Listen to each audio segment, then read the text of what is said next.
Muy buenas, bienvenidos una semana más a El Cuestionario. Ya sabéis, este espacio que cada 7 días aparece en Marbella Televisión para charlar largo y tendido, una hora más o menos, con un invitado de diferente índole, de diferente ámbito. Por aquí van pasando artistas, políticos, empresarios, y por primera vez vamos a tener en El Cuestionario, no lo tuvimos en la primera temporada y estaba pendiente. Tenemos una lista con invitados a los que nos gusta ir citando y nos gusta ir convocando a esta charla. Más que una entrevista, es una charla, y tenemos pendiente traer, bueno, pues no a un sacerdote, sino a la referencia sacerdotal en el municipio, que en este caso es el párroco de la Iglesia de la Encarnación, que es don José Sánchez Herrera. Bienvenido, Padre Pepe. Bien hallado, y encantado de estar aquí en El Cuestionario y de poder tener esa charla tranquila y sosegada contigo, que es una manera también de tener una charla sosegada y tranquila con todos los televidentes de Marbella Televisión, ¿no? Es precisamente el objetivo de este programa. Muchas veces vamos en el ámbito periodístico muy rápido, 4 preguntas, pues por algún momento concreto importante de la ciudad, y para charlar y conocer un poco más a los personajes importantes de diferente ámbito de la ciudad. Bueno, pues para eso hemos hecho este programa. Un programa que no solo hago yo, no solo pregunto yo, no solo se me ocurren a mí las preguntas, sino que ya sabéis que en El Cuestionario sacamos cada semana a la calle una cámara con un micrófono.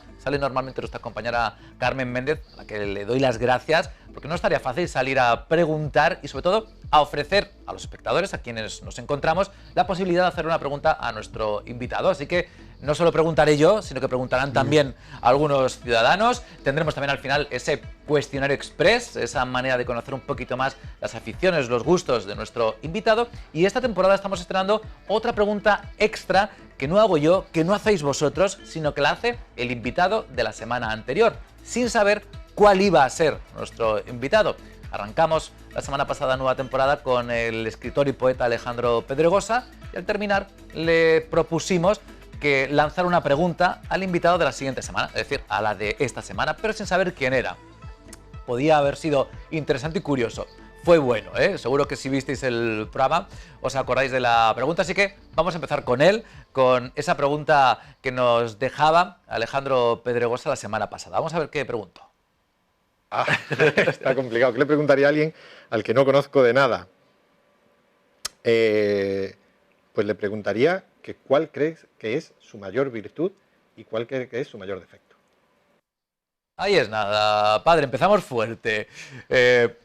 Yo espero que no pase aquello de a mí humilde ni quien me gane, ¿no? Es decir, que yo creo que la virtud, y yo creo que no es mía, sino es un regalo, la esperanza, y mi defecto es la impaciencia, ciertamente. Una virtud teologal y un vicio. Y un vicio muy habitual. Yo también comparto ese defecto. Tengo en mi despacho, me regalaron los amigos un mosaico que pone eso: Señor, dame paciencia, pero dámela urgentemente. Con lo cual, el padre Pepe, que es un juego muy gracioso en Marbella, el padre Pepe, ¿cuál? ¿El nuevo o el antiguo? ¿No? Es un poco lo que se comenta en la calle, porque hemos enlazado 2 padres Pepes, Solórzano y Sánchez Herrera, los dos con buenos resultados. Vamos a hablar un poco también de todo esto, porque el padre Pepe nuevo, don José Sánchez, nuestro invitado de hoy, ya tan nuevo, ¿no? Son 2 años ya lo que han pasado. Ha pasado rápido. Prácticamente creo que fue en septiembre, ¿no? Un 4 de septiembre del año 2020. Y llegamos con mascarilla y hasta hace poquito hemos estado con ella, ¿no? Y he vivido pues muy de cerca, porque curiosamente en Marbella la epidemia o la pandemia se vivió más fuertemente en la segunda y la tercera y en la cuarta ola que en la primera, de la que salió bastante bien, ¿no? Y en aquel momento pues te daba como mucha pena ver Marbella, que es tan alegre, verla cerrada, verla triste, ¿no? Especialmente, si os recordáis, a partir de la Navidad de 2020, ya en el año enero, febrero, marzo de 2021, que fueron meses muy duros, ¿no? ¿Cómo han sido estos 2 primeros años? ¿Cómo fueron esos comienzos? Pues para mí ha sido un regalo, porque yo tengo mi abuela era de Marbella, entonces yo siempre he venido a Marbella de vacaciones. Y era la primera vez que venía a trabajar, ¿no? Es decir, que a mí cruzar los arcos era, digamos, en esta última etapa, era, digamos, decir, bueno, pues ya otro día más o un tiempecillo de descanso, de encontrarme con con los míos y de estar en una ciudad que es insuperable, ¿no? O sea, los días de vacaciones, los pocos que suele tener Sí, un muy poco. sacerdote, porque ahora lo hablaremos también, pero don José Sánchez, el padre Pepe, más allá de ser sacerdote, en las diferentes parroquias por lo que ha ido pasando, ha tenido muchos cargos también en la diócesis y esto hace que tenga menos tiempo aún. Así que los pocos días de vacaciones que tenía normalmente los solía pasar en Marbella. Me escapaba a Marbella, sí. Entonces era la primera vez que venía a Marbella, no de vacaciones, sino digamos, a tener una tarea. Y una tarea además que me encanta, que es la de ser párroco. Porque como bien has dicho, desde muy pronto, prácticamente a los 20 meses ya de ser cura, me empezaron a dar tareas. Es verdad que nunca he dejado de estar en la parroquia, pero no a full time, sino siempre, digamos, aun siendo párroco, con muchísima ayuda, porque he tenido otras tareas de ámbito diocesano especialmente la de los colegios que me ocupaban pues muchísimo tiempo, ¿no? Pero sí, la experiencia fenomenal y volver. Yo de alguna manera pienso que Marbella es vuelta a los orígenes porque ahí es donde tengo mis raíces, o parte de mis raíces, y también es volver a los orígenes porque vuelvo a lo que hice durante 20 meses solamente, que era ser cura en una parroquia, ¿no? Esta es muy grande. Que por primera vez, desde los inicios, es párroco a full time, ¿no? A full time, ciertamente, sí. Qué curioso. Con lo cual era casi una especie de sueño, ¿no? El poder estar en Marbella y ejercer de sacerdote de una parroquia, además tan especial, ¿no? Como es la Encarnación. Ha sido un regalo no exento de complicación y de trabajo, pero ha sido un regalo, ¿no? Con mucho trabajo, porque es una parroquia muy viva, quiera que no, aunque en el término municipal son 7 y en lo que es la ciudad son 3, pero la Encarnación, al haber sido la primera, pues marca muchísimo para la mayoría de la gente de aquí, incluso las que han venido a vivir aquí. La Encarnación es la parroquia de referencia, ¿no? Después hay comunidades parroquiales vivas en las otras dos, pero para muchos, y además porque están en el centro y... Sí, casi todo pasa por la Encarnación. Sin duda. En algún momento, ¿no? Sí. No sé si, yo supongo que cuando le comunican que se viene, porque aquí hay que decir que en el ámbito de la Iglesia, en la jerarquía, no se suele preguntar. No se pregunta, ¿no? Ni se pregunta ni se pide. Ni se pide. Es como, te vas a la Encarnación. Sí. No sé si en ese momento uno pregunta por qué o ya tiene asumido que esto es así. Sí, yo lo tengo. Precisamente por haber estado muchísimo tiempo en tareas de gobierno, y me ha tocado también en muchos momentos, en nombre del obispo, por supuesto, ir a compañeros sacerdotes a pedirle una tarea. Evidentemente, es verdad que puede haber un diálogo, pero normalmente cuando tú vas con la propuesta es para decir, mira, te necesitamos ahí, vete para allá, ¿no? Pues ya está. No sé si que en aquel momento conocía el vínculo estrecho que había conseguido el anterior párroco con la parroquia y con Marbella, porque es verdad que los lazos, ¿no?, con el anterior padre Pepe eran muy, muy estrechos. No sé si esto lo conocía, daba un poquito de vértigo al principio. Pepe había estado aquí 13 años y evidentemente lo conocía. Yo fui formador de Pepe López porque tenemos una diferencia de edad y sabía, y de hecho lo que primero pensé, no tanto en las dificultades que me iba a encontrar, sino lo durísimo que iba a ser para Pepe salir de Marbella. Eso sí que lo pensé. Y aunque iba a una parroquia en la que yo hacía 2 o 3 años había estado, y que sabía que era una parroquia buena y que iba a estar... Bueno, yo no creo que existan parroquias malas, pero vamos, una parroquia que le iba a ir a su estilo, a su manera de trabajar, pero ciertamente la Encarnación de Marbella, yo creo que Pepe la tiene grabada en su alma para siempre, ¿no? Eso es sin duda, ¿no? Y yo creo que será, aunque no fue su amor primero, porque tuvo otros amores en la Serranía, en Vélez, en Estepona y en todos los lugares por donde ha pasado, lo ha hecho genialmente bien, pues ya ha sido muy querido y sigue siendo querido. Yo creo que Marbella, porque es el sitio donde más tiempo ha estado, le iba a costar, y de hecho yo creo que le costó sin duda, ¿no? Sí, no tiene que ser fácil. No, ni para el que se va ni para el que viene. Pero para el que se va, pues tiene esa pena. Por otro lado, la ilusión de llegar a un sitio nuevo, pero es verdad que esa pena pues ocurre, ¿no? Podemos, yo creo, empatizar bastante con ese sentimiento. Aunque él sabe que las puertas las tiene abiertas, claro, y que puede venir aquí, es decir, yo creo que viene menos de lo que a él le gustaría, y por mi parte yo encantado, no solamente las veces que ha venido, y porque existe esa esa fraternidad y esa cercanía y esa amistad, ¿no? No somos rivales.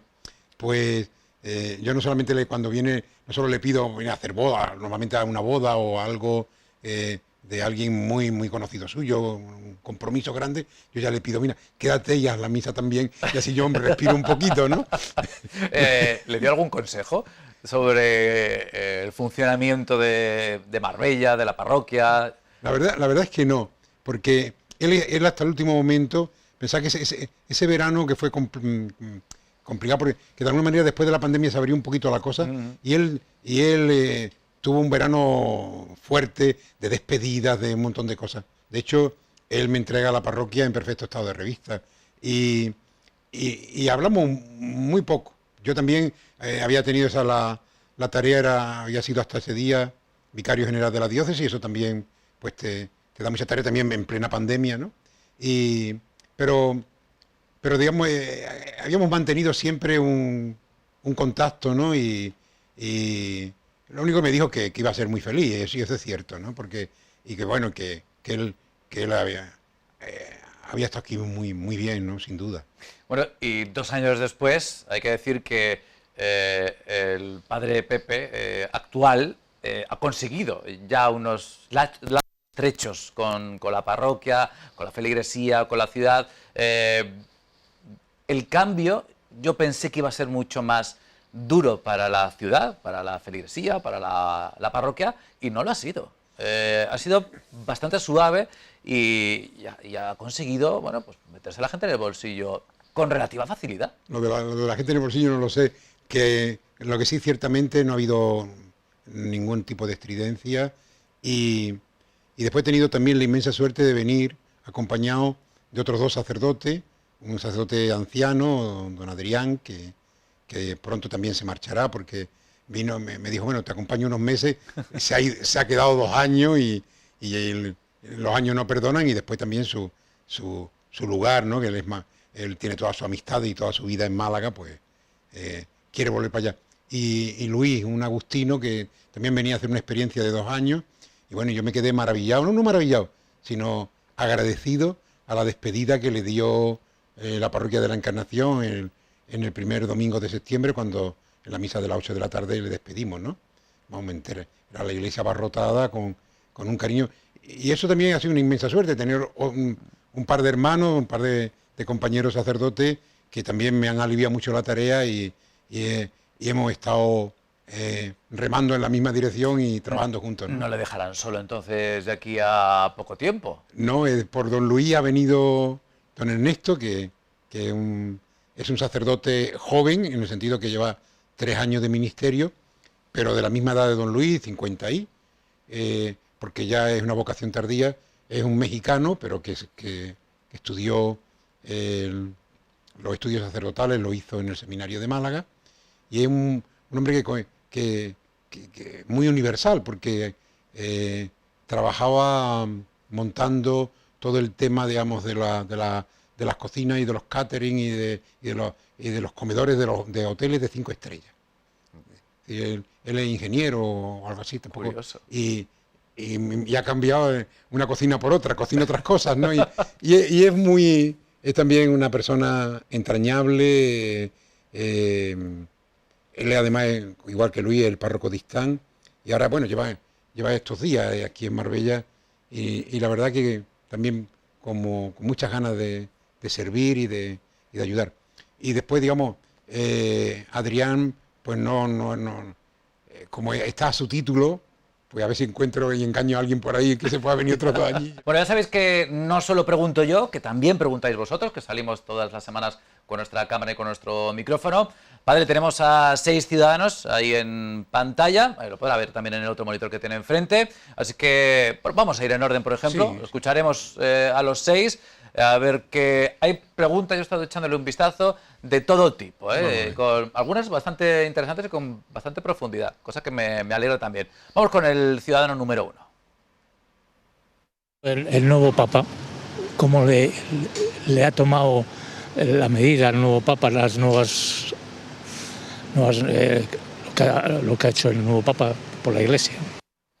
¿Qué le parece el nuevo Papa? Bueno, ya tan nuevo tampoco es, pero nos sigue pareciendo nuevo. Pasa como lo de el nuevo Padre Pepe, ¿no? Ya lleva 2 años, pero parece que acaba de llegar. Bueno, Pues con el Papa Francisco pasa un poco lo mismo. Yo creo que el Papa Francisco es un papa, como todos los papas, genial, el que nos toca en este momento, y hay algo a su favor, y bueno, a su favor o a su contra, y es que se le entiende todo porque habla en castellano. Entonces, no hay que traducirlo, sino que le oímos en nuestra propia lengua. Viene de América Latina, viene de una Argentina que tiene también su historia, y los seres humanos no pasamos por la historia como el sol por el cristal, sin que nos toque ni sin que nos manche, ¿no? Sino que él tiene también a la espalda la mochila de su experiencia, y quiera que no, eso sale. Pero sí tiene una opción que no es la de Francisco, es la de la Iglesia, la que tiene que ser de la Iglesia y la que es de Jesús, ¿no? Por los vulnerables, por los más pequeños, por los alejados, por los pobres, y en eso está. Y Alma le dice algo que me parece que es muy importante, que no se está inventando nada. Antes del cónclave, los cardenales que están en Roma, que tanto los que van a entrar al cónclave como los que no, es decir, por el tema de la edad, los que tienen más de 80 años ya no entran al cónclave, pues se reúnen, tienen varias reuniones donde expresan con libertad qué es lo que tendría que hacer el nuevo Papa. Es decir, el que va a salir elegido, qué piensan ellos que son las urgencias, ¿no? Y es lo que dice: yo he recogido todas vuestras urgencias, se le dice a los cardenales, y las que las voy desarrollando, ¿no? Pues sí que parecía en un principio que iba a ser un Papa más rompedor, o un Papa más que nada por la trayectoria y un poco también por su carácter, aunque parece que la salud no le está acompañando todo lo que debiera, pero parece que va a ser un Papa un poco más disruptivo que Ratzinger, y no sé si es que se ha quedado un poco así, o es que ser disruptivo en la Iglesia es prácticamente imposible. No, es que es muy complicado. Tú piensas que son 5 continentes, ¿no? ¿En qué se parece cada continente? ¿En qué se parece un pueblo al de al lado? Es decir, todos somos católicos, pero cada uno con su mochila y con su historia. Y tiene que dar respuesta a todas las necesidades. Es verdad que el mensaje no se lo inventa el Papa, el de Jesús. Él quiere poner en práctica un concilio que se ha celebrado en los años 60, que fue muy interesante y muy importante, y está todavía en muchos aspectos por estrenar. Y hay unos retos que son los retos del mundo, el reto de la paz. Es decir, que bueno, ahora cada día nos despertamos con una ocurrencia del señor Putin, ¿no? Que nos estremece, que estremece al ucraniano, pero estremece al mundo entero, estremece ya a los propios ciudadanos de Rusia, ¿no? Que se ven, digamos, abocados a tener que ir a una guerra y si no a salir corriendo, que es lo que están haciendo, ¿no? O ir a la cárcel por manifestarse. En fin, recoger todas esas inquietudes, ¿no? Y ofrecerlas no es sencillo, y al Papa le toca, porque siempre los papas están muy informados, porque están los nuncios en todas las ciudades del mundo, pero ahora en este mundo global de la información, el Papa está enterado de todo lo que sucede, ¿no? Y no es fácil dar una respuesta, una palabra, ¿no? Y después él hay algo que tiene muy claro, que es el gozo de creer, el gozo de seguir a Jesús, ¿no? Y si te has dado cuenta tú, Laudato, todas sus encíclicas, todas sus tienen siempre ese denominador común de la alegría, ¿no? La alegría que no es el jolgorio, ¿no? Sino esa experiencia de sentirse profundamente amado por Dios, ¿no? Y de tener algo que hacer y ser en este mundo, ¿no? En este sentido se escucha mucho, y seguro que le habrán hecho la pregunta muchísimas veces, se escucha mucho la pregunta de por qué la Iglesia no se acaba de modernizar.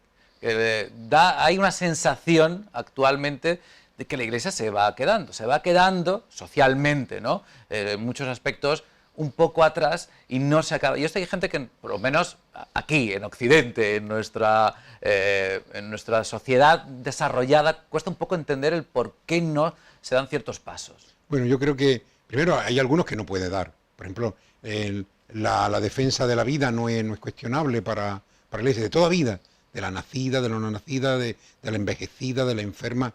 Ese es un tema en que la Iglesia en muchos momentos entra en colisión con muchas ideologías y también con muchas leyes, etcétera. Hay otro tema, el tema de la familia, el tema del amor. Son temas difíciles que se van trayendo al hoy.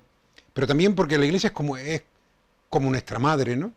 Y las madres siempre van con precaución, van con más Es decir, los hijos van corriendo por delante y las madres van diciendo...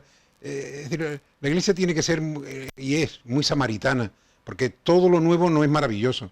Y todo lo que se vende como genial a veces también es muy dañino. Y lo que hay que ir también es recogiendo muchas veces del borde de los caminos los que todas las novedades, ¿no?, y todas las revoluciones van tirando y van desechando, ¿no? Es decir, que la verdad es que él hace un esfuerzo, yo creo que está haciendo un esfuerzo de estar cerca, más que de modernizarse, entre comillas, de estar cerca del hombre de hoy en su angustia, en sus gozos y en su problemática, ¿no? Que ya es un avance en sí, Sin es duda, decir, sin duda. situarse a la par, lo hemos visto en multitud de ocasiones y le ha generado muchos problemas también, Sí. porque cada vez que se hace un comentario sobre algún asunto sensible de diferente índole, bueno, pues saltan un montón de resortes y, bueno, pues supongo que eso no es sencillo, ¿no? Pero esfuerzos yo creo que se hacen. En modo alguno es un hombre superficial ni frívolo, y cuando dice las cosas, pues muchas veces, digamos, levantan pollas, ¿no? Incluso en el tema de Ucrania, donde deja clarísimo, que no se puede machacar a un pueblo, pero también le dice a Occidente, también vosotros habéis pasado haciendo cosas que a lo mejor no han sido prudentes, ¿no? Es decir, tú no despierte la bestia, es decir que... Y eso es políticamente incorrecto, pero bueno, por ejemplo, de una Europa que le critica al Papa que diga eso, pero que por otro lado le compra el gas a Putin. Es decir, que esto es todo... Sí, sí. La doble moral está, Sin duda, o la triple, sin duda, o la la cuádruple triple, en sí, muchas sí, ocasiones. sin duda. Vamos con otra pregunta de otro de los ciudadanos. Nos toca la ciudadana número 2. A ver qué pregunta. Bueno, a mí me gustaría preguntarle a don José, porque se llama don José, que siente de corazón estar en su propia Marbella. Eso es lo que necesito saber. ¿Cómo se siente de estar en su propia Marbella? Yo siento una alegría enorme y es verdad que a mí me gusta mucho eso que, como lo he tenido como lema de mi vida, esa expresión de San Ignacio de Loyola, ¿no? En todo amar y servir, pero realmente he recibido mucho más que, es decir, he recibido el amor de los marbelleros, marbellíes, depende quién sea el que esté hablando, ¿no? Y una acogida espectacular, ¿no? Yo me siento he querido mucho, me quiero mucho a Marbella, pero me he sentido muy querido. Curiosamente, además, porque el amor y la alegría son de las cosas que cuanto más da, más tiene. Sí, la verdad que sí. Es quizá uno de los momentos más bonitos de estos 40 años de sacerdocio. Es un momento, supongo que también influye la madurez, ¿no? Y la trayectoria y la experiencia hace que conforme avanzan los años, las experiencias y los momentos se vayan viviendo de manera distinta, ¿no? Pero está en un momento dulce de estos 40 años de sacerdocio. Sin duda, por la gracia de Dios y también por el cariño de la gente. Y por otro lado, siendo muy consciente de que estoy ya en la etapa final de mi ministerio, es decir, que a los 75 años sí o sí nos jubilamos y tampoco, no sé lo que Dios me tendrá, lo que Dios me tendrá deparado y si iré pronto a verlo o tardaré un poco más, pero evidentemente sé que estoy ya en la última etapa, digamos, de la vuelta, ¿no? 40 años ya intuyo que fáciles no son. No. Quizá desconocemos, ¿no?, bastante la vida de un sacerdote. Quizá no tenemos oportunidad, la mayoría, ¿no?, de los ciudadanos, católicos o no, de compartir un rato de charla humana, ¿no?, con un cura, como se suele decir. Está la expresión de vivir como un cura, que yo que he tenido ocasión de tratar a varios sacerdotes, dista mucho de la realidad. Es decir, la vida de un cura no es fácil, o por lo menos lo que yo he conocido es eso. De hecho, es una vida compleja porque es una vida para los demás. Otra cuestión es que lo consigamos o no y que como cualquier criaturilla tenemos días mejores que días peores, ¿no? Es decir, eso es, y todos los días tenemos, cuando empezamos la misa, lo primero que hacemos es pedir perdón al Señor y no es una fórmula, no es un rito vacío, sino es decir, Señor, no soy todo lo fiel, ni todo lo entregado, ni todo lo servicial y servidor que tú quisieras, ¿no? Porque todavía yo no he muerto en la cruz, es decir, como ha muerto mi Señor, ¿no? Pero digamos, lo más complejo, ¿no? Mucha gente piensa que digamos, el no casarse y todas esas cosas. Y la verdad que no. Lo más complejo de nuestra vida, o por lo menos lo que a mí más duro me ha resultado, es a veces esa incomprensión, ¿no? Ese no saber qué responder ante el dolor de la gente, ¿no? porque nuestra tarea está en puntos muy sensibles, ¿no?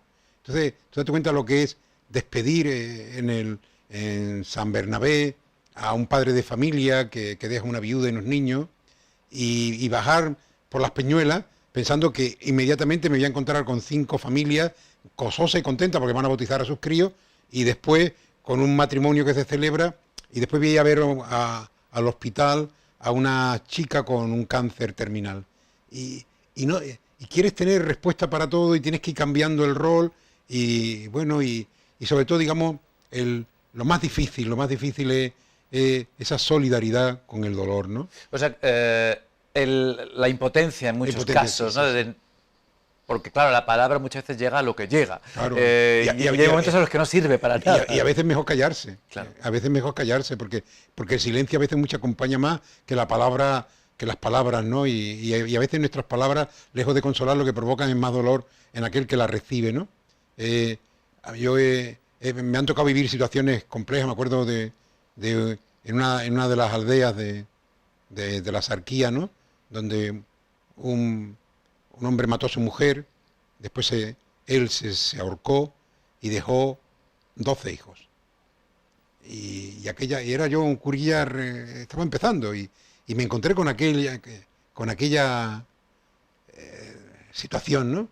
Y todo el mundo me miraba, porque todo el mundo estaba destrozado, pero todo el mundo me miraba a mí como diciendo, bueno, usted es el cura, a ver qué hacemos, ¿no? Y bueno, pues todavía me encuentro con muchos de esos niños, ya hombres y mujeres hoy, ¿no?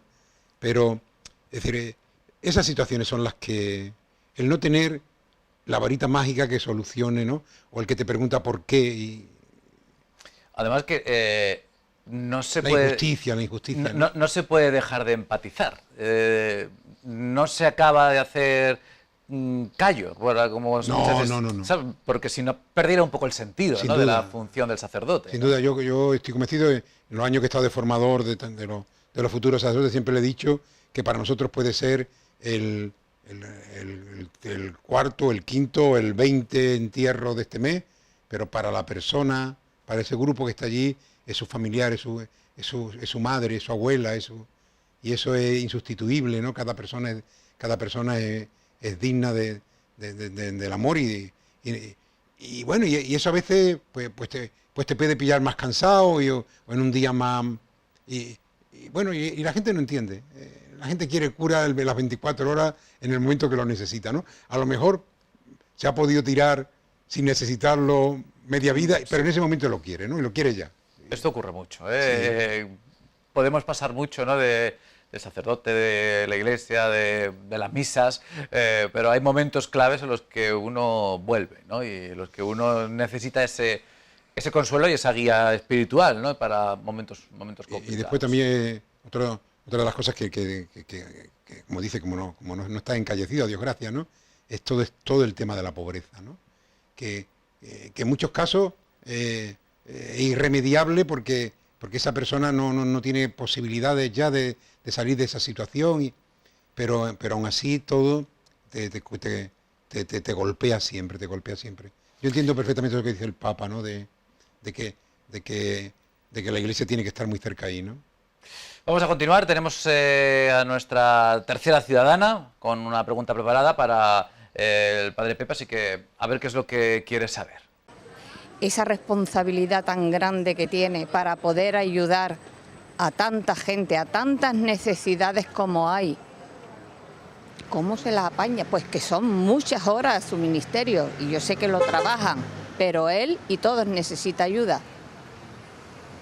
Tiene buenas personas detrás, tiene gente que le ayuda. ¿En qué le podemos ayudar más? Pues 24 horas, ¿no? Tiene prácticamente de jornada laboral un sacerdote. Que tengo facilidad para dormir, ¿no? Menos mal. Yo digo aquello que decía San Juan 23, ¿no? Que comentaba que él cuando ya... Porque le preguntaba a Santidad, ¿y usted puede dormir con todos los problemas que le llegan? Era en aquel momento de la Guerra Fría, ¿no? Cuando todo el problema con Cuba y Estados Unidos, ¿no? Toda la guerra de los misiles, etcétera. Y él decía, bueno, yo cuando llega ese momento, le digo, Señor, tú quieres a la Iglesia más que yo, como que te la confío. Es decir, que Quédatela un ratito que voy a descansar. Sí, a lo que dice la señora, ciertamente nada podríamos hacer si no tuviéramos esa legión de voluntarios y voluntarias tan tremenda que hay en la Iglesia, ¿no? Es decir, que de catequistas, de personas en Cáritas, bueno, en Cáritas, en Marbella, que hay digamos, tantísimas personas colaborando en las Cáritas parroquiales, en el economato de la agrupación en Plaza de Toros, el grupo del Bazar para Cáritas, ¿no? Que también cada año en el Palacio de Congreso, que es una de las entradas más importantes que tienen las 7 Cáritas de Marbella, y que durante todo el año están allegando recursos para que a ninguna de las Cáritas le falte los medios para poder, digamos, bueno, los medios son siempre menores que las necesidades, pero por lo menos, es decir, gracias a ese grupo de personas, después las que trabajan, las que colaboran en la liturgia, es decir, los cofrades. Sí, que para toda la tarea que tiene el párroco, hay mucha gente que de manera desinteresada ayuda y colabora. Sin duda. Pero ahondo un poco más en la pregunta de esta ciudadana, desde el punto de vista personal, Pepe, ya no padre Pepe, sino Pepe como humano, como ciudadano también, supongo que necesitará una charla con un amigo, con algún familiar. ¿Tiene esa persona de confianza en la que... Sí. O alguien, porque todos lo necesitamos, Sin duda, ¿no? Con quien desahogarnos, con quien... Sí, no, y además tengo buenos amigos, no muchos, ¿sabes? Porque amigos buenos... que pego con los dedos de una mano. Sí, y me sobran. Sí, además pues busco ese momento, ¿no? Espiritualmente también también de sanación, ¿no? Porque yo también... Tiene que recargar exactamente, el sacerdote, ¿no? También sus pilas, ¿no? Lo que es más difícil es encontrar días para el ocio, ¿no? Ya. Eso es... Yo también tengo la inmensa suerte de un grupo de mujeres espléndidas, que son las Carmelitas de Montemar, un monasterio de monjas de clausura que está en la costa, en Torremolinos, en Montemar. Y ahí me escapo cada vez que puedo, porque esas 8 monjas son, digamos, un regalito de Dios también para mí, ¿no? Charlo con ella y me renuevo, me rejuvenezco. No se puede ser, es decir, unas mujeres que viven en clausura, ¿no? Pero que están atentas a lo que todo el mundo, en lo que en el mundo pasa, y después con una alegría, digamos, contagiosa, ¿no? Qué bueno. Y de vez en cuando también, pues si puedo juntar 3 o 4 días, me quedo allí en la hospedería, ¿no? Ellas dicen que voy a servirle y digo, no, el que se sirvo soy yo, sin duda, ¿no? Vengo a recargarme. A recargarme, que luego, lógicamente, es una función con mucho desgaste. Vamos a seguir charlando con el padre Pepe, con don José Sánchez Herrera, pero tenemos que hacer una pequeña pausa. A la vuelta todavía tenemos un montón de asuntos pendientes, así que no os lo perdáis, que esto solo ha hecho nada más que empezar.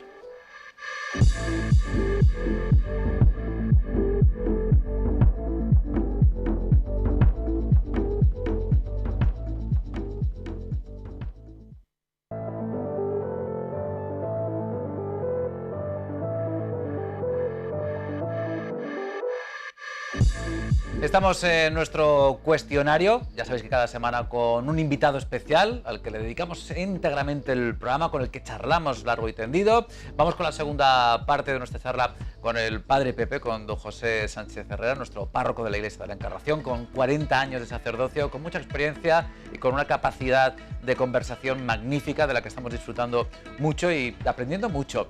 Padre, también quería hoy que habláramos un poquito, no tenemos tiempo para profundizar y para dedicarle quizá los minutos necesarios, pero hablar un poco del papel de la Iglesia en la sociedad actual, que quizá es uno de los momentos quizá más, bueno, complicado ha sido siempre, pero de los que debe ser más difícil que la Iglesia encaje en una sociedad primero tan cambiante y luego tan movida por la tecnología, por las redes sociales, con un ritmo tan frenético. Hemos hablado, ¿no?, quizá de esa pausa que en sí tiene la Iglesia. Parece que son totalmente opuestos y a día de hoy un encaje tiene que tener, ¿no? Sin duda. En el siglo V los bárbaros invadieron el Imperio Romano y claro, eso provocó en todo, incluso en los mismos cristianos que habían estado perseguidos hasta el siglo III y ya estaban tranquilos diciendo ¿qué va a pasar? ¿Qué va a pasar? Y dice San Agustín, no va a pasar nada. Sencillamente hay que ir a los bárbaros y hay que ir a los bárbaros amándolos, ¿no? Y yo creo que la Iglesia no tiene otra tarea que ir, digamos, a los bárbaros de nuestro mundo a amarle y a servirle. La Iglesia la Iglesia no tiene que ser la mandona de la sociedad, sino la servidora como Jesús, que se puso a lavarle los pies a los discípulos y se puso bajo ellos, ¿no? Y yo creo que esa es la gran tarea de la Iglesia, ser servidora. Y desde ahí, sirviendo, cuidando, pues será digamos, dialogando, abriendo, como dice el Papa, yendo a lo alejado, abriendo de par en par las puertas, viviendo, digamos, con austeramente, etcétera. Ahí es como la Iglesia puede ser lo que Jesús quiere que sea, sal y luz, ¿no? Y yo creo que por ahí van los tiros, ¿no? Es decir, quizá no será como en otros momentos lo ha sido, ¿no? Una gran potencia liderando al mundo, sino, digamos, lo que tiene la Iglesia es una central de servicios, ¿no? O sea que quizá que la Iglesia también, lógicamente, está en proceso continuo de cambio, Sí.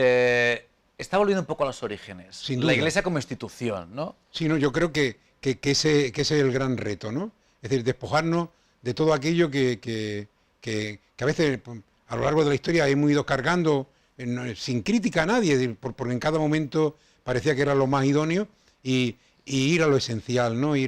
Decía Karl Rahner, un gran teólogo del siglo pasado, de la segunda mitad del siglo pasado, que la Iglesia del siglo XXI esta o es, digamos, contemplativa, o no será, ¿no? Es decir, una Iglesia que pone en el centro, y no puede ser de otra manera, el Evangelio. Y eso es lo más, ¿no? Todo lo demás.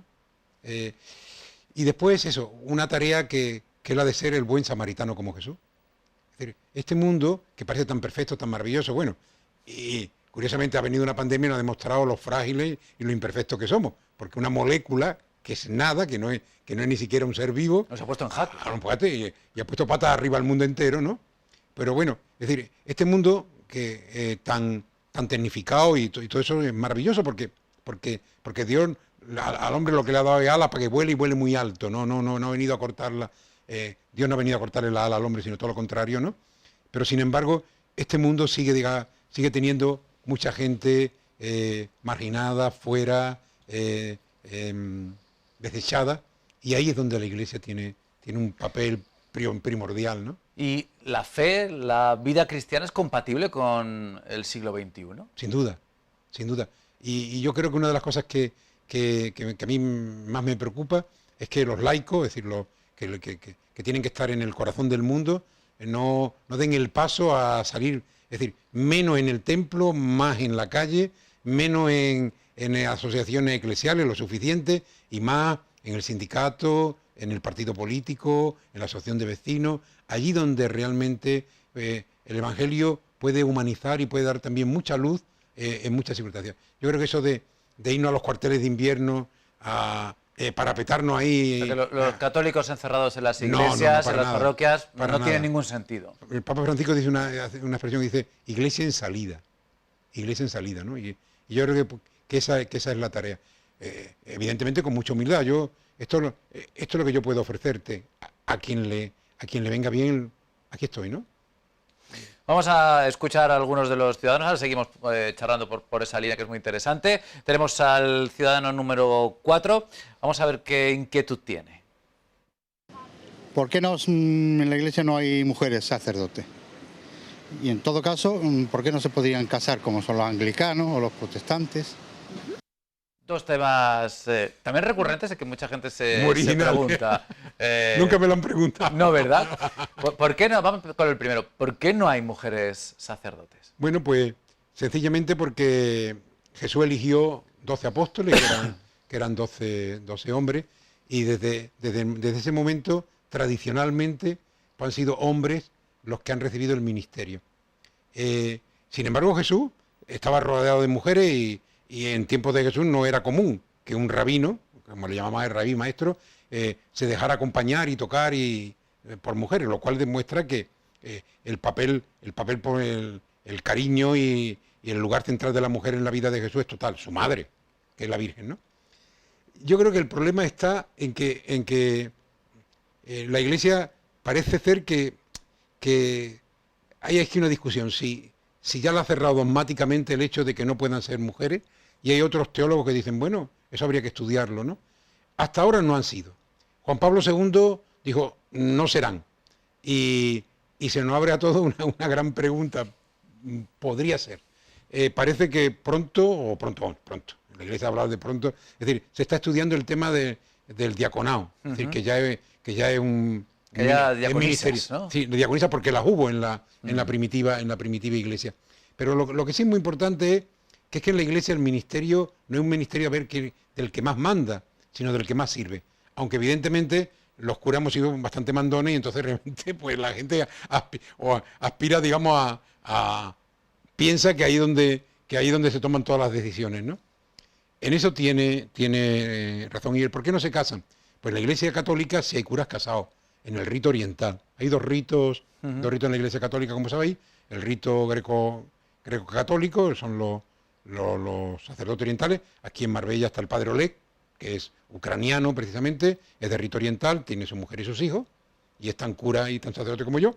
Y el rito latino, donde a partir del siglo IV ya, pero fue a partir del siglo XVI cuando ya se puso en serio la cosa, se pedía la vocación de ser, no la imposición, sí, si tú para ser sacerdote de rito latino tienes que ser célibe, ¿no? Bueno, nada de eso está, es decir, ni el sacerdocio femenino, ni el casarse o no casarse, está tan cerrado que no puede abrirse. Lo que sí estoy convencido es que, vamos, yo que tengo 69 años no lo voy a ver. Es decir, pero todo lo que no es discutible es que el Señor nos ama, que dio la vida por nosotros. Que ninguno de los dos asuntos en cuestión son dogmas de fe. No. Son decisiones que se tomaron en un momento determinado. En el caso del sacerdocio femenino, en la historia no ha sido, eso tiene un peso fuerte, pero tampoco es algo que pueda lastrar para siempre. De hecho, la discusión está abierta. ¿Cómo fueron los comienzos para aquel niño José? ¿Cómo llegó la llamada? ¿Cómo empezó todo esto de la vida sacerdotal? Bueno, pues yo he nacido en una familia cristiana, pero no me planteé nunca ser cura hasta ya prácticamente cuando estaba terminando la universidad. Hace unos días estuve por aquí celebrando don Ramón Busarré Ventura, que fue obispo de Málaga, ahora mismo es obispo emérito, vive en el Buen Samaritano, que es una casa que Cáritas tiene para personas dependientes, y ahí también hay un grupillo sacerdote, ahí también él, y vino a celebrar los 40 años de Horizonte Proyecto Hombre aquí en Marbella, que él impulsó mucho. Bueno, pues yo me reunía con un grupo de universitarias, teníamos cristianos, y él venía mucho a esas reuniones, y un día, acompañándolo, nos reuníamos en la calle Compañía, en la iglesia del Santo Cristo, que tú conoces, porque vives por allí, acompañándolo de ahí a su casa, que era el obispado, un paseillo nada, lo hacíamos siempre. Ese día no sé por qué me quedé yo solo, y me hizo la pregunta, oye, ¿tú no te has planteado nunca? Yo no me lo había planteado nunca, pero a partir de aquel momento, oye, de ese día que te pilla tonto la cosa, y me acuerdo que llegué a casa, yo vivía... La pregunta caló.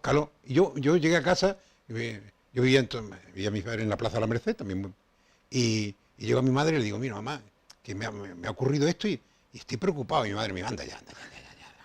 Todo esto con 20 y algo. En aquel momento tenía 21 años, sí. 21 años. 21 años.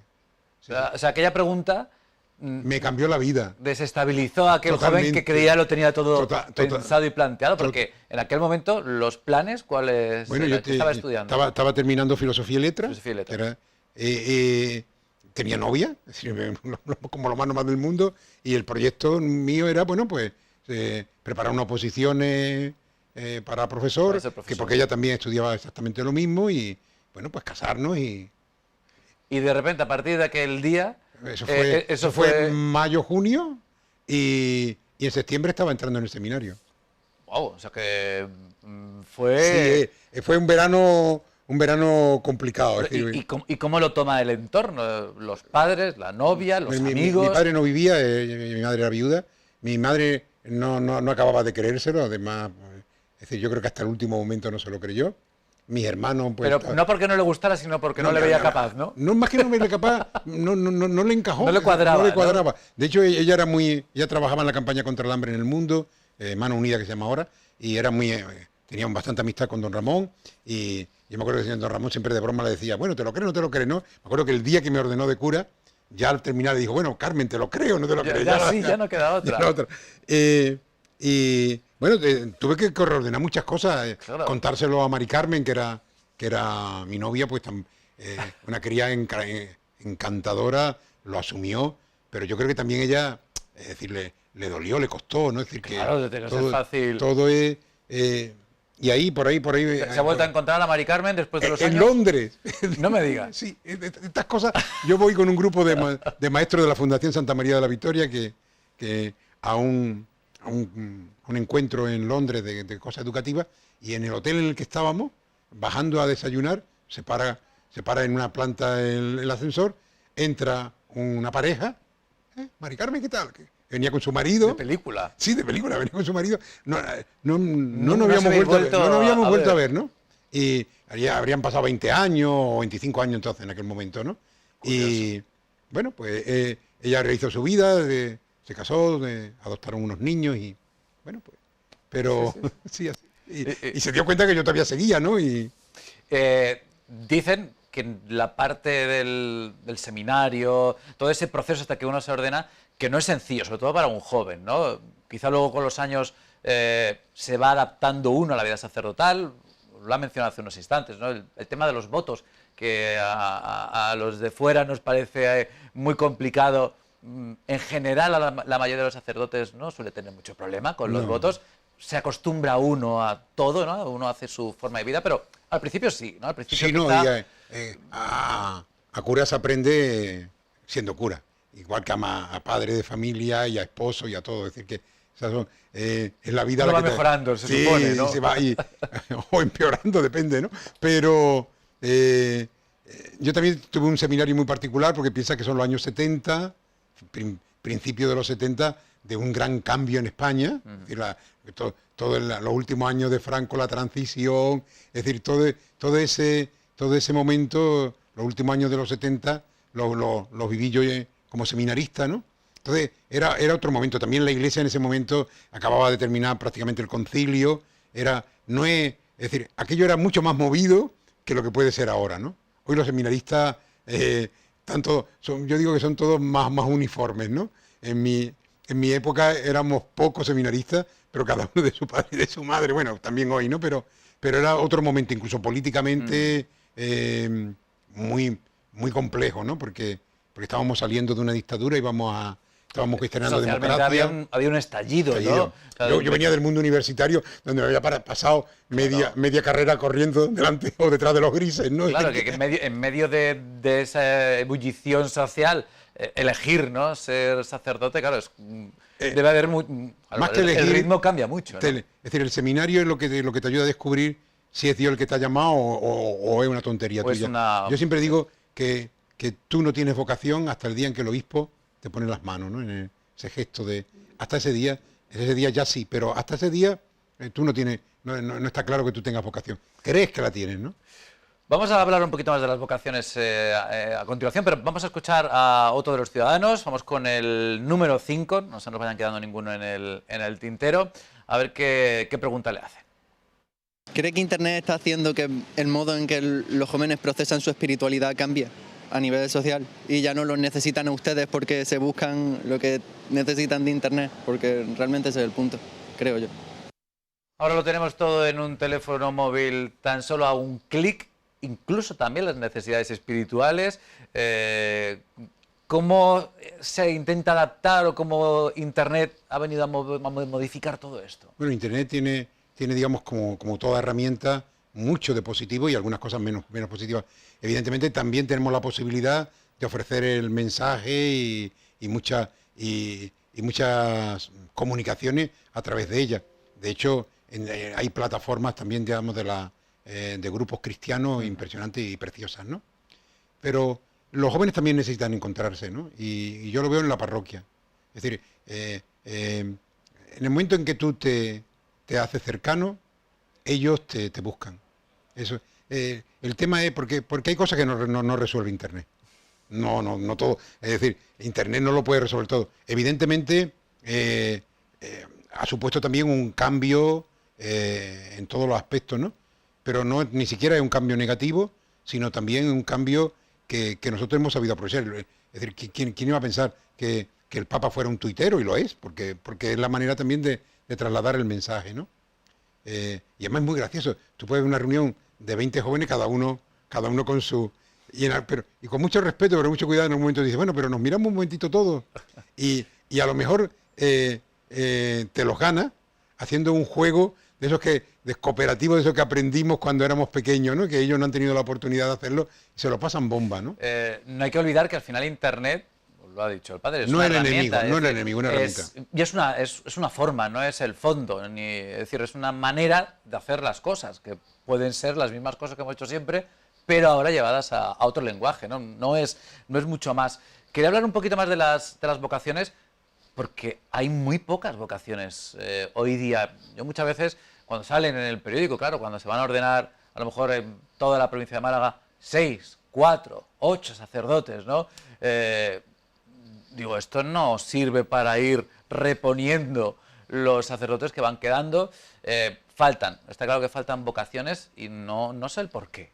Bueno, yo creo que hay el tomar decisiones para siempre, yo creo que está un poco detrás. Tampoco hay muchas vocaciones para casarse. Entonces, tú que estás en el mundo lo verás, ¿no? Aquí los jóvenes se juntan, pero con mucha provisionalidad. Entonces, tener que dar un paso que de alguna manera es definitivo, digo, en esto y en otras cosas, pues provoca, digamos, el que la gente se lo piense, ¿no? Y esta diócesis de Málaga, además, nunca ha tenido muchas vocaciones, por dos razones. Porque en la guerra civil murieron 100 y pico sacerdotes, es decir, fueron, digamos, martirizados. Con lo cual, reponer 100 y pico. Y después, en los años 60, 70, sobre todo, hubo 100 y pico de secularizaciones. Gente que en el cambio político, religioso que se dio en aquellos momentos, transición en España, Concilio Vaticano II, también. Es decir, perder, cuando se estaba un poco recuperando del estrago de la guerra, esas secularizaciones nos ha hecho siempre ser poco. Y en esta diócesis tenemos también la suerte que vienen muchos sacerdotes de otros lugares, especialmente del este de Europa y de América Latina, que suponen, digamos, una gran ayuda, porque si no tiraríamos, ¿no? Y supongo, bueno, estoy convencido, ¿no?, que hay jóvenes, porque las parroquias no es que estén llenas, pero hay grupos juveniles, los barrios hay muchísimos, el mundo cofrade también genera, ¿no?, un cierto germen en los jóvenes, pues de fe, católicos, o sea, que puede que haya muchos más jóvenes con cierta curiosidad, no sé si directamente una llamada, pero como es algo que a lo mejor, bueno, pues no es fácil ni de decir, ni el entorno, es complicado, ¿no?, hoy día que un joven diga, oye, pues no sé si quiero ser sacerdote, pero por lo menos ya hay fórmulas, ¿no? Hay cursos, hay opciones intermedias antes, ¿no?, de dar el paso. Hay experiencias vocacionales para ver si se puede ver los caminos. Pero mira que es curioso, este año de los 6 sacerdotes que se han ordenado, 2 son de esta costa, es decir, o 3, porque uno es de Manilva, otro es de Marbella, Juan Manuel Caracuel, y otro, si no estoy muy equivocado, es de Alaurín de la Torre, Churriana, digamos, esa zona.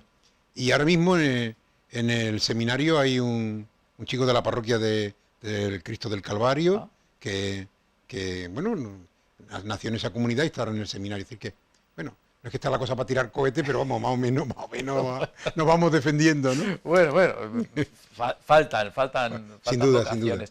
¿Qué le diría a un joven que no es que lo tengas decidido, pero bueno, puede tener a lo mejor cierta curiosidad, le llama la atención, no lo descarta, ¿no?, que está ahí la cosa flotando, pero no acaba nunca de decir, oye, pues voy a darle una oportunidad a esto que yo veo que puede ser? No, yo le diría que diera el paso, que arriesgara. Yo creo que hay que arriesgar. Lo único que puede ocurrir es que después te des cuenta que no era por ahí, pero y si arriesga, la experiencia es preciosa y la vida sacerdotal es una vida muy plena, muy completa, con todos nuestros defectos, pero con toda la gracia que el Señor nos regala, ¿no? Y ya presupongo que después de estos 40 años en concreto de trayectoria, las dudas nunca desaparecen, los miedos siempre están ahí presentes. No sé si en algún momento ha habido tentación de decir hasta aquí. Es decir, que todo eso aparece, supongo, ya a lo Sin largo de duda. 40 años, A lo ¿no? largo de 40 años hay muchos momentos digamos, de oscuridad, de dolor, de incomprensión. Yo gracias a Dios no me he planteado nunca como otros hermanos míos y otros compañeros sacerdotes que se han marchado, pero sí digamos, el no encontrarle del todo el sentido a tu vida, ¿no? Y el pensar, digamos, de que lo mejor más que no era el camino, si no lo estoy haciendo todo lo bien que podría hacerlo.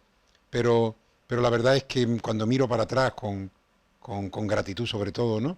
Me di cuenta que mi vida, porque el Señor la ha querido, es plena, evidentemente cuando miro veo que tantas cosas que podía haber hecho mejor, pero bueno, para atrás no, yo digo que pues las mejoraré en el tiempo que me queda, ¿no? Vamos con nuestra sexta ciudadana, ya la última de las preguntas. Una señora que recuerda haber visto y preparado las imágenes, tenía muy claro lo que le quería preguntar. Vamos a escucharla. Yo le preguntaría que si era sacerdote auténtico o no. Tú ya me sabes a mí por qué. Porque es como la hermanita de la cruz, la hermanita de la caridad, que simplemente a Dios. A eso es lo que le refería yo al Padre. Que si solamente le sirve a Dios, no a los demás. No, yo, Lo tenía muy claro, ¿no? Ella tendrá alguna vivencia, alguna experiencia por ahí. yo no entiendo muy bien la pregunta, pero vamos, yo tengo muy claro que aquello que me enseñaron en el colegio, que me eduqué con los agustinos y también mi padre, ¿no? Una escuela para servir a Dios y a usted. Es decir, que no... Yo supongo que también intuyo de manera velada, querrá un poco reflexionar sobre, en este caso, sacerdotes que han servido a otros que no a Dios, ¿no? Que, bueno, pues todo lo ha habido, lo hay y lo habrá, supongo. El yo. domingo pasado dijo muy claro, en el Evangelio decía Jesús que no se puede servir a Dios al dinero, pues está claro que porque no puede servir a dos señores, porque amará a uno y descuidará al otro. Es decir, evidentemente Dios en el centro, lo que pasa que si tiene a Dios en el centro, sirve a los hermanos, porque no puede amar a Dios que no ve, sino ama a la gente que ve, ¿no?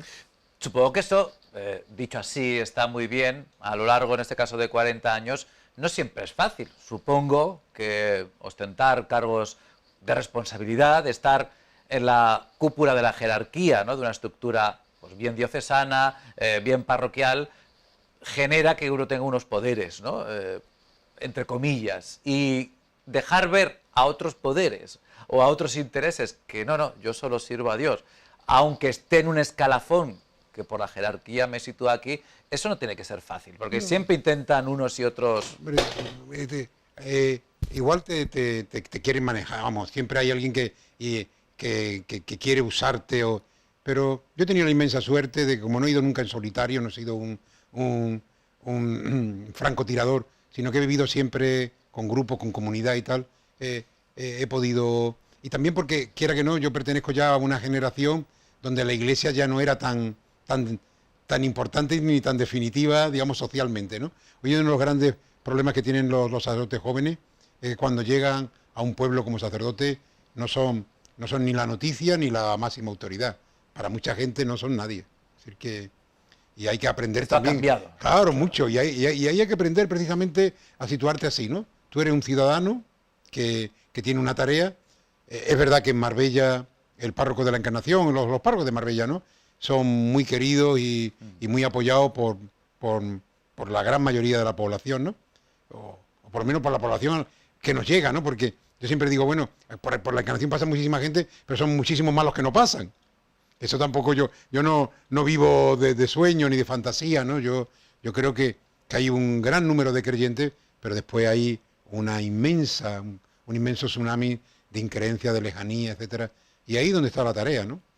Y una tarea ardua y apasionante también, por supuesto, porque cada uno que consigue un incorporar, yo creo que tiene que ser también una satisfacción, y habrá habido muchos, ¿no? Que a lo largo de estos 40 años, de alguna manera, gracias a la labor de don José Sánchez Ferrera, pues han encontrado un camino, han encontrado una fe que a lo mejor... No, pues... en esos días me he quedado sorprendido porque el señor es genial. Han venido 5 personas jóvenes, bastante jóvenes, a pedir el bautismo. No niños sino ya Curioso. Sí, sí. Y jóvenes que sus padres decidieron no bautizarles y ahora han decidido ellos hacerlo. Por sí solos. Es decir, que bueno, y es una experiencia muy bonita cuando te van contando el porqué y aceptan, digamos, pues hacer un itinerario, ¿no? Y es un regalo, ciertamente, ¿no? Pues vamos a terminar nuestra charla con nuestro cuestionario express y, por supuesto, con esa preguntita que dejará al invitado de la semana que viene. Lo primero, las 10 preguntitas relacionadas con las aficiones, con los gustos. La primera de ellas, no sé si pueden tener o no, ¿tienen mascota? Pueden tenerse. Yo tengo a otro amigo que la tienen, pero yo no tengo mascota. ¿Ya ha tenido mascota? No. ¿Tiene alguna debilidad culinaria? Es decir, esa comida que cuando empieza le cuesta parar. ¿Tiene alguna debilidad de comida? Yo creo que la ensaladilla rusa, pero ahora dicen que es ensaladilla ucraniana, ¿no? Pues la ensaladilla ucraniana. Una ciudad que podría calificar como favorita en el mundo, no vale Marbella, ¿eh? La ciudad favorita. Granada. Granada. Gustos musicales, cantante, grupo, formación musical que le ha gustado. Me encanta muchísimo la música que hace un compositor italiano, Marco Frisina, que es música, él es el director del coro de la diócesis de Roma, y tiene muchos discos y a mí me encanta, ¿no? Pero me gusta todo, Marco Frisina, sí. Pero me gusta todo tipo de música que sea buena, ¿no? Me encanta el flamenco, Juan Macías, que es un médico que ahora se dedica, ya jubilado, que le sigo por las redes. Yo le leo todos los días, este hombre hace todos los días un comentario muy interesante, muy de actualidad, ¿no? Y él es muy del flamenco, ¿no? Y le sigo mucho y él de alguna manera se queja de que el flamenco ya no es el flamenco, ¿no? Esa película que ha visto 1000 veces y nunca se cansa. Mi Fair Lady. Ah, curioso. ¿Profesión distinta a la actual que le habría gustado desempeñar? Yo lo digo de verdad, yo hubiera sido hostelero. Tengo una cierta... de un restaurante pequeñito, ¿no? Pero empresario, ¿no? ¿Tendría un restaurantito o de cocinero? No, cocinero ahí no llego. Más bien por aquello de poder estar así con los clientes en las mesas, etc. Yo creo que un gran metre. Sí.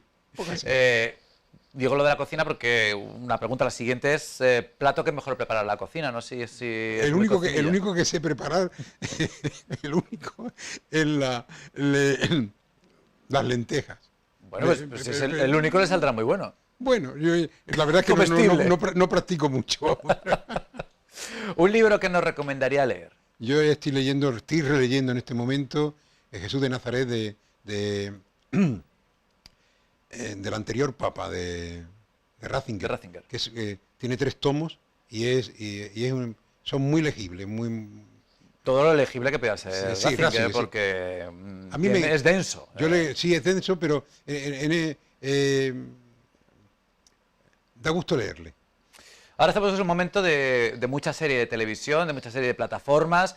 No sé si ha visto alguna serie recientemente que nos recomendaría. Veo poquísima tele y es más, es decir, sigo más los programas locales que, es decir, primero me acuesto muy temprano porque me levanto muy temprano y normalmente lo que veo son las cadenas locales, esta especialmente, ¿no? Pues me alegro que el padre Pepe vea más Radio Televisión Marbella que Netflix. Fantástico. Lo siento, Netflix, lo sentimos. No podéis competir con nosotros, eso está claro.